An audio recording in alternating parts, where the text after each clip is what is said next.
Bonjour à tous, on va parler dans cette vidéo de la symbolique du signe des poissons par rapport à cette nouvelle lune qui va se dérouler en poisson, ce grand alignement à la fin du mois de février.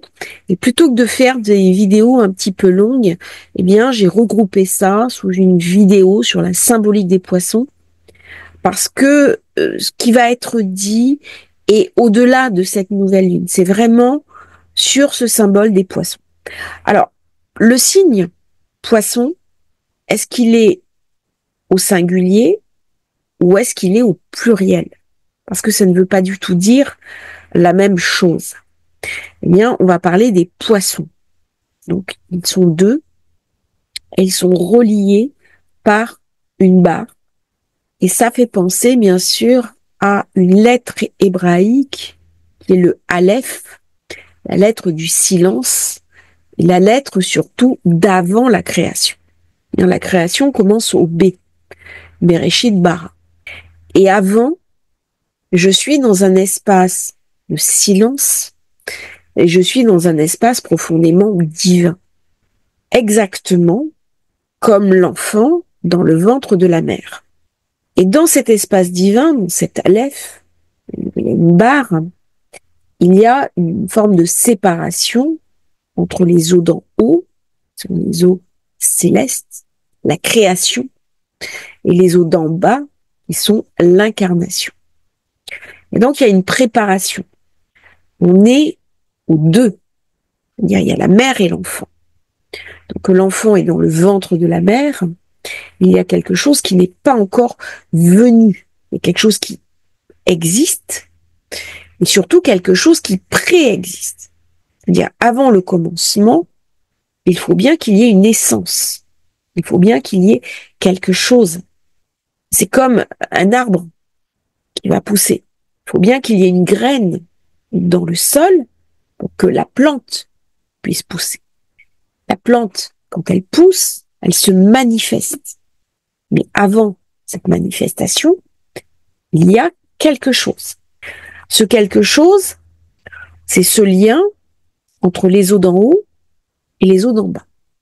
Et c'est dans la réconciliation des eaux d'en haut et des eaux d'en bas que va se nouer cette incarnation. Quand je vais naître, je vais avoir conscience de la rupture. Mais tant que je suis dans le ventre de ma mère, on dit d'ailleurs que ce sont les anges qui enseignent au fœtus. Et là, on va parler d'une réconciliation. Et dans la période du poisson, c'est un moment clé pour se reprogrammer, pour réconcilier. Pour réconcilier quoi? Eh bien, ce que je suis dans mes os d'en bas, puisque ma nature est profondément aqueuse, et les os d'en haut qui agissent sur le sacré. Et c'est cette mise en relation de ces énergies qui sont incarnées dans mon corporel, qui portent la mémoire, c'est-à-dire au-delà de ce que je suis, d'un espace profondément sacré sur lequel je peux agir, sur lequel je peux apporter une transmutation, mais non seulement de ma propre individualité, mais aussi, si on étend le principe, au moment où j'ai des grands passages dans le poisson, au niveau social, au niveau des sociétés et au niveau du collectif. Pourquoi? Parce que je vais œuvrer à ce moment-là sur l'inconscient collectif. Je vais œuvrer sur l'inconscient spirituel. J'en suis une parcelle au plan du microcosme, mais le tout ne peut exister si il n'y a pas moi. Et là, on arrive à cette notion de fractal de Mandelbrot. Univers fractal, c'est un univers structuré, ordonné, composé à l'infini de la même structure qui va se répliquer un nombre incalculable de fois, et à la fin, la structure finale sera la structure d'origine. C'est le microcosme et le macrocosme. Alors vous avez des vidéos là-dessus sur les fractales de Mandelbrot, c'est passionnant. Mais ça veut dire que je suis la représentation du tout au-delà de moi. Et dans le poisson, j'ai capacité à agir. J'ai capacité à agir à l'extérieur de moi, j'ai capacité à agir à l'intérieur de moi. Pourquoi faire? Eh bien, pour réconcilier justement cette conscience des eaux d'en haut et des eaux d'en bas. Ça devient un espace profondément créatif. Si je suis dans une forme de rupture, je suis dans l'incarnation, je suis abandonné du divin. Alors, je vais le prier, mais je ne vais pas entretenir avec lui ce lien étroit, ce lien permanent du cordon ombilical que l'enfant a avec sa mère. Donc, le cordon, c'est la première chose qui nous lie. En fait, c'est le lien, mais ce lien est invité à se remettre en place au point de vue du sacré. Et la question du lien avec le sacré va se faire dans le poisson, dans les poissons. Pourquoi les poissons? Parce que il faut être deux pour qu'il y ait un lien, au moins deux. Si je suis tout seul, il ne peut pas y avoir de lien avec moi-même. Ça ne veut pas dire que je ne dois pas être connecté avec moi, mais c'est la question du lien. Et c'est pour ça qu'on est deux dans le poisson. Il y a moi, ma mère, départ, pour le nourrisson, enfin l'enfant à venir, c'est aussi moi et le sacré. Et quand l'enfant est dans le ventre de la mère, on est dans un acte divin. C'est-à-dire que tout ce qui est création est forcément un acte divin. Et c'est pour ça d'ailleurs que les femmes enceintes sont sacrées. Et actuellement, il y a des attaques sur les femmes enceintes. Ça veut dire qu'on désacralise la vie. On désacralise, et c'est des actes profondément mortifères quand on s'attaque à une femme enceinte. C'est-à-dire que il y a non seulement l'attaque à une femme, mais il y a surtout l'attaque au principe même de la vie. Parce que c'est un symbole. C'est pour ça aussi que je parle du poisson dans la section des symboles. Et ça va toucher très loin au plan collectif. C'est-à-dire que là, c'est un acte qui passe par du corporel, par une agression, mais symboliquement, on est dans une inversion de force.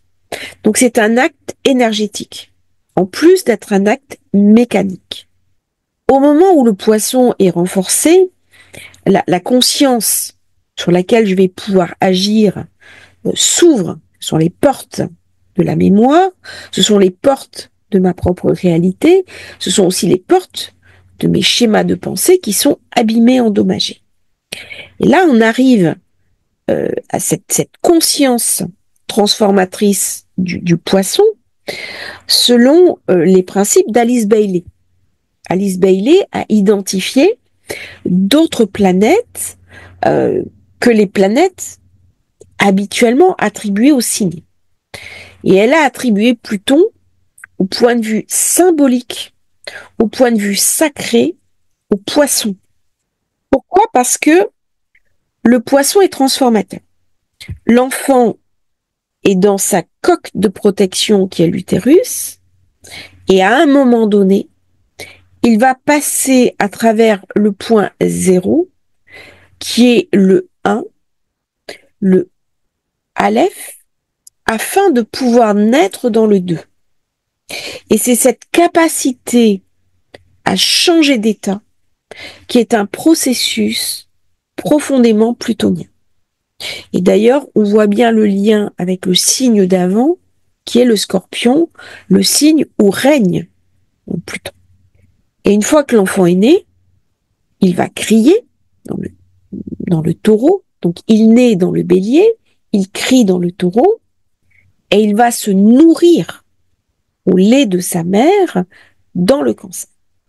En criant, il va remplir ses poumons d'air.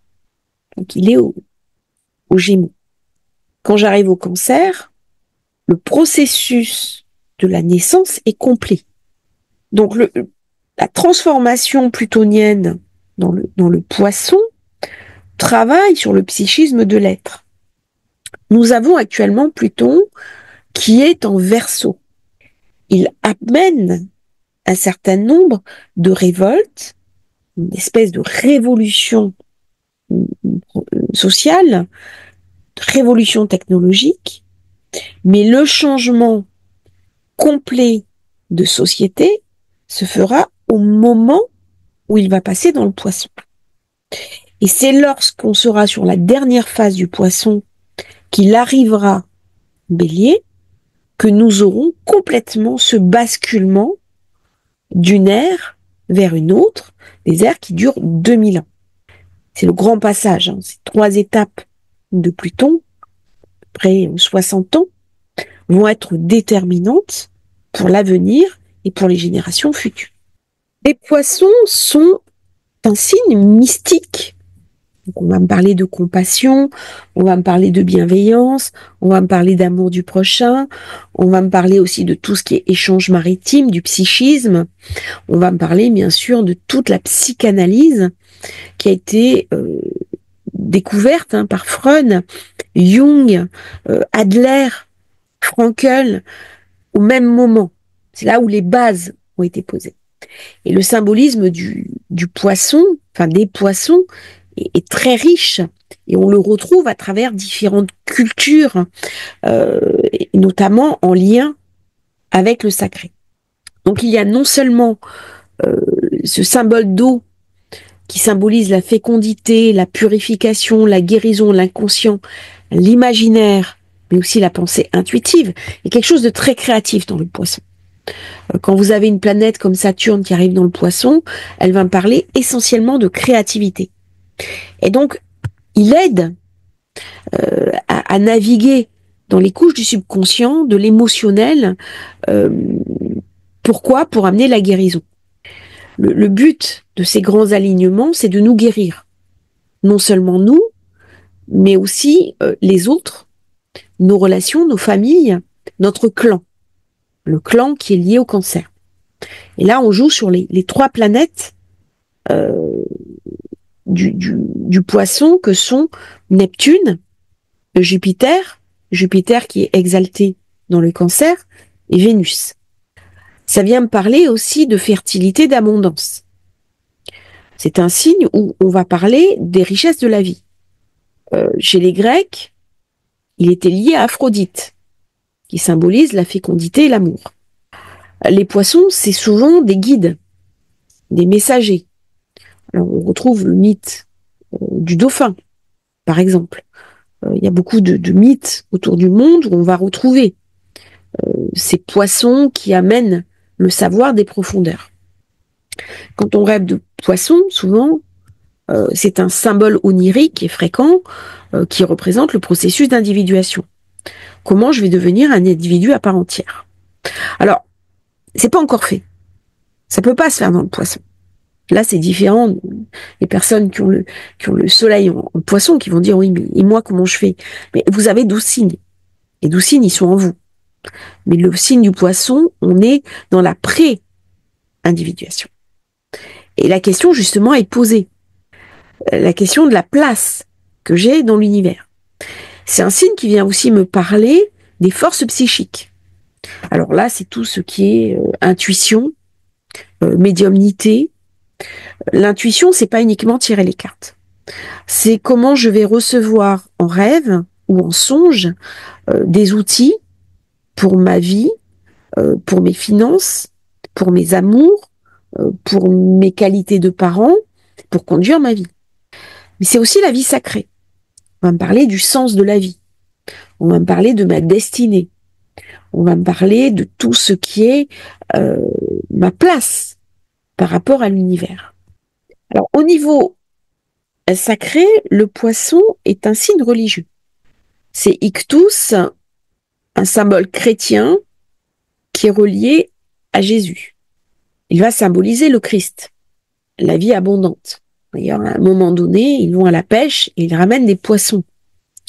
Ça représentait aussi les chrétiens.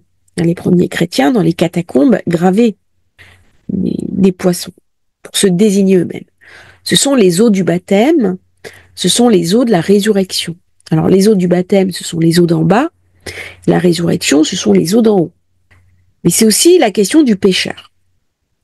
Le pécheur, ça s'est détourné au départ, c'était aller chercher celui qui est dans l'ignorance pour l'amener vers la lumière, et c'est devenu le porteur de la faute. Bien, nous sommes tous des pécheurs. En fait, au départ, le pécheur, c'est l'ignorant. Et ce qu'on va dire, la faute, c'est pas l'erreur, C'est l'archer qui décoche une flèche et la flèche rate sa cible. Et de là, il y a eu une espèce de détournement parce que, eh bien, les inspirations sacrées sont aussi mises en forme par des humains, avec des fois leur propre processus. Et il y a eu une forme d'oubli. Le poisson, il va beaucoup me parler aussi de l'oubli. Il y a beaucoup à voir dans tous les mécanismes d'Alzheimer, quand on va oublier que quelque chose est devenu trop souffrant. On met un voile opaque sur une réalité qu'on ne veut plus voir. Et du coup, ça va m'amener dans la notion du péché, de la faute originelle, et donc de la culpabilité. Ça a beaucoup à voir avec la culpabilité. Et quand on a ces reprogrammations possibles du poisson, c'est des moments parfaits pour travailler sur sa propre culpabilité, sur ce qui nous empêche d'avancer, ce qui nous empêche d'être heureux. Alors bien sûr, le poisson, c'est une nourriture sacrée, puisque Jésus a miraculeusement nourri des milliers de personnes avec quelques poissons. Le poisson, c'est aussi, il y avait des régimes végétariens au départ, on mangeait les végétaux et le poisson, et on éliminait la viande. Le poisson, c'est ce qui ramène la richesse. Les ports de pêche, les ports où il y avait de la richesse. Par rapport au poisson, la question qui est posée, ça c'est les côtés, la bienveillance, la générosité, l'empathie, ce côté humaniste du poisson qu'on retrouve aussi dans le Verseau, c'est un humanisme différent.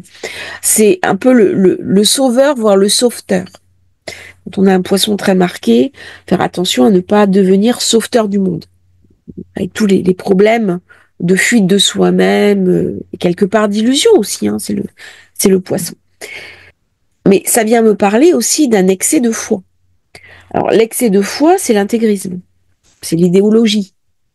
Et donc je vais tuer parce que je vais imposer par la force mon idéologie. Pour sauver l'autre, eh bien je vais le tuer. Ou il se convertit, ou je vais le tuer. Et vous avez eu des phénomènes très extrêmes, notamment au niveau des cathares, où la croisade contre les Albigeois, on a incendié la cathédrale de Béziers en disant « tuez-les tous, Dieu reconnaîtra les siens ». Les exemples historiques de ces excès du poisson. Alors au départ, la religion qui est portée par le poisson, c'est la chrétienté. Et on voit bien d'ailleurs, au moment où on s'annonce cet grand alignement au poisson, le pape hospitalisé. Normalement, l'islam, qui est arrivé après, pourrait être attribué au Verseau. Alors j'ai un grand questionnement par rapport à ça. J'en suis arrivée à la conclusion, alors très critiquable, que le Verseau est un libertaire. Et donc, dans la mesure où j'ai une religion du livre, elle est invitée à rejoindre les autres religions du livre, les religions abrahamiques, puisqu'on a des origines, bien sûr, communes, comme enfants d'Abraham. Donc j'aurais tendance à dire, on met aussi l'islam dans le poisson. Et la question va se poser, bien sûr, pour la religion hébraïque, qui est d'origine bélier. Mais le bélier, c'était l'époque du temple. Or, il y a eu perte du temple. Il y a eu dissolution. Et pour compenser cette dissolution, les textes ont été mis en forme avec la Torah. Et donc, dès qu'il y a une mise en forme, il y a un livre, eh bien, le livre, c'est Poisson. C'est le livre qui va parler des eaux d'en haut. Et donc, on retrouve l'équipe du poisson. Donc, j'ai tendance à penser, et c'est peut-être un peu différent par rapport à d'autres astrologues, que les trois religions du livre se retrouvent dans la zone du poisson. Ce qui met fortement l'accent sur les affres du religieux, d'un côté très positif et puis d'un côté extrémiste de l'autre, avec pas beaucoup parlé de religion dans les temps qui viennent, avec ce nœud nord en poisson. Et là, comme je dis, je teste aussi l'astrologie, Mais ces trois religions, pour moi, on les retrouve dans le poisson. Ça vient me parler aussi du sens de la vie. Ça vient me parler aussi de spiritualité. Ça vient me parler de méditation, puisque je suis en lien avec le sacré. Et ça vient me parler aussi d'autre chose, qui est le psychisme, la pensée, l'imagination, la créativité. Autant le bélier, je suis dans le cerveau, autant le poisson, je suis dans l'idée. Et dans les temps qui viennent, avec Pluton qui rentre en Verseau et qui va rentrer après dans le poisson, ça va me parler du sauvetage de mes données. Alors, qu'est-ce que c'est que le sauvetage des données? Eh bien, au moment où je décède, je perds toute mon expérience. Et l'humanité perd un réservoir d'expérience. Il y a une perte de data. C'est-à-dire, il y a non seulement la vie, mais il y a aussi les données mémorielles que je représente. C'est pareil lorsqu'une personne perd la mémoire avec un processus trouble cognitif ou maladie d'Alzheimer. Quelque part, au moment où l'espèce humaine va pouvoir sauvegarder les datas sous forme de données mémorielles, il va y avoir un sauvetage de l'expérience humaine. Et donc, on va pouvoir franchir un cap, aussi bien individuellement que collectivement. Alors, l'intérêt de sauvegarder ces datas, pour la famille, déjà peut-être garder une trace de l'expérience de l'ancêtre, pour les descendants, pour le nettoyage des mémoires familiales, mais aussi pour l'expérience collective lorsque j'ai accumulé du savoir. Qu'est-ce que je vais en faire? Alors certains, je vous vois sourciller les yeux, je vais m'exprimer autrement. Ce que je fais par exemple sur YouTube, en collectant de l'information, c'est aussi une sauvegarde de données. C'est aussi quelque chose qui est remis aux générations futures. Et à un moment donné, toute cette collecte de données, alors bien sûr je ne donne pas tout, je ne donne pas ma vie dans son intégralité, mais je donne le fruit d'une expérience. Et plus je vais vieillir, plus je vais transmettre ce fruit de mon expérience pour qu'elle soit utile aux générations futures. Que tout ce que j'ai accumulé ne soit pas perdu. Parce que précédemment, c'est ce qui se passait. C'est-à-dire à chaque fois, on recommence à zéro. Or, la transmission, c'est ce qui amène de la richesse. Et là, on rejoint le Jupiter du Poisson. Dans cet alignement planétaire, on vient me parler de deux choses, qui est l'alliance de l'eau et du feu. J'ai Vénus qui sera en Bélier, gros amant en Poisson, l'eau et le feu ne s'entendent pas. Ce sont deux éléments incompatibles. Et pourtant, je suis invitée à les réconcilier. Et la réconciliation est un processus alchimique. Et la manifestation de la réconciliation, c'est le sel. C'est le principe du soleil qui va évaporer l'eau pour engendrer un élément qui est indispensable à la vie. Ce sel qu'on utilise pour certaines prières. Quand je vais travailler sur ces eaux qui sont à l'intérieur de moi, c'est-à-dire ma structure même, mon corporel, dans le Poisson, je rentre en zone de reprogrammation. Chaque fois que je suis en grand trigone d'eau, il y a une forme de réalignement. Cette eau, elle est créative de vie. S'il n'y a pas de l'eau, il ne peut pas y avoir de vie. S'il n'y a pas d'eau, il n'y a pas de conscience. Mais il n'y a pas non plus de mémoire. Et l'eau est un élément créatif. C'est pour ça que les créateurs vivent au bord de l'eau. Ils vivent au bord d'un lac, d'une rivière, d'un fleuve.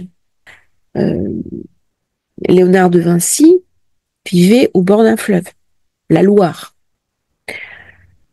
Los Angeles, les créateurs sont en bord de mer, à côté de Malibu, Palisade, la zone qui a brûlé.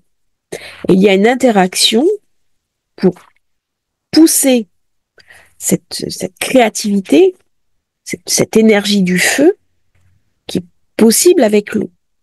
Et donc c'est cette interaction subtile entre l'eau, le feu et le troisième élément qui va permettre la naissance de l'œuvre. La naissance de l'œuvre, elle se fait en signe de feu, mais elle trouve sa racine en signe d'eau. Quand j'ai un alignement au poisson, cet alignement, il est clé parce que j'ai le nœud nord en poisson. Ça veut dire que là, c'est une invitation collective à rentrer dans la question du sens. Quel est le sens de nos sociétés? Quel est le sens de nos actes? Quel est le sens de nous-mêmes? C'est une invitation aussi à nous reprogrammer sur la part créative de nous-mêmes. Est-ce que je fais est aligné avec le sens de ma vie? Et au-delà de ça, ça vient travailler aussi sur mes culpabilités intérieures. Ça vient travailler sur mes mémoires familiales.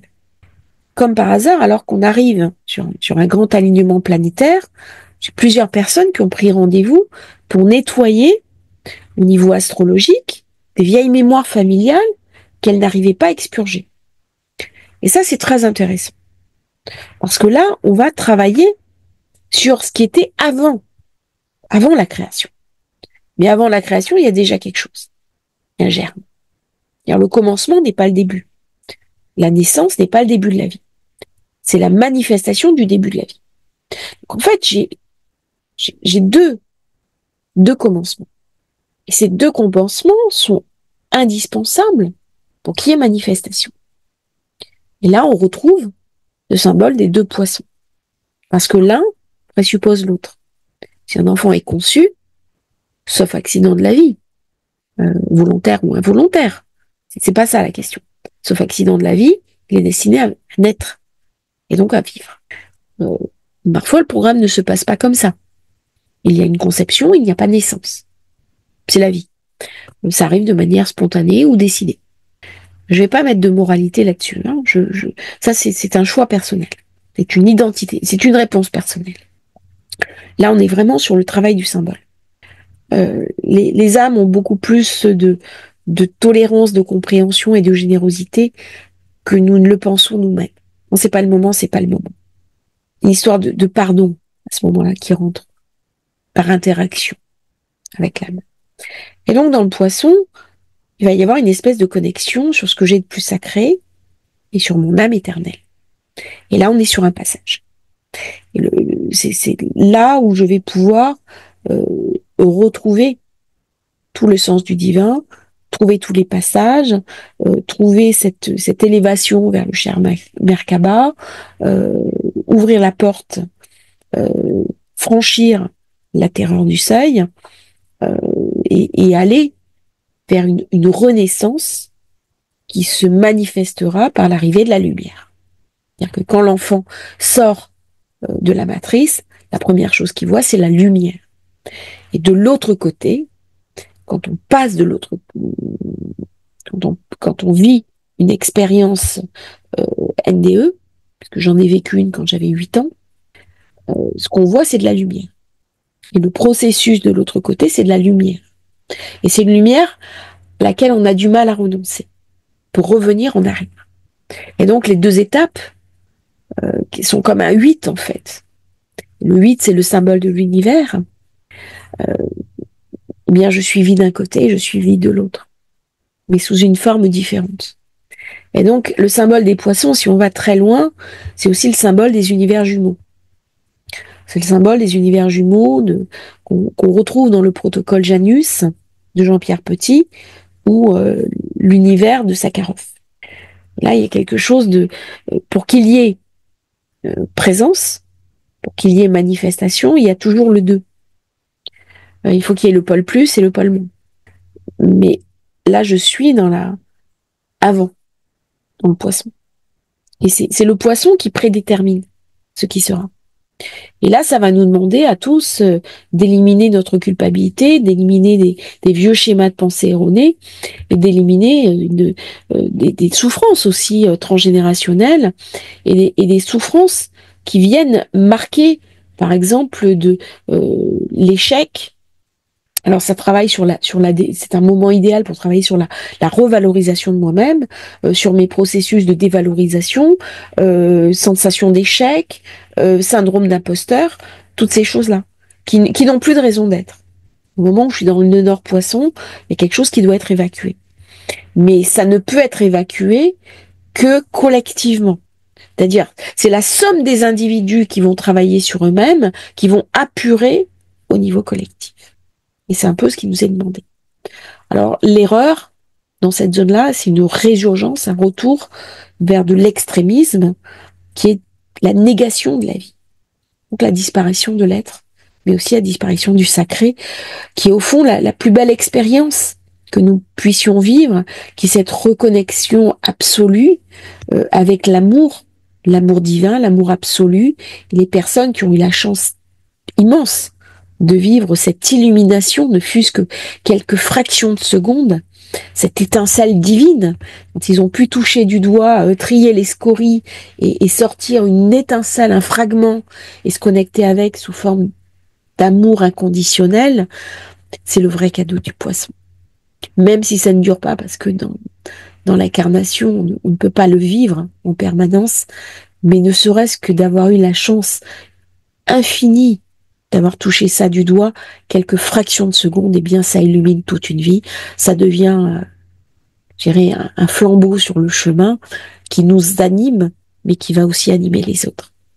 Je vous remercie d'avoir suivi ce symbolisme sur le poisson.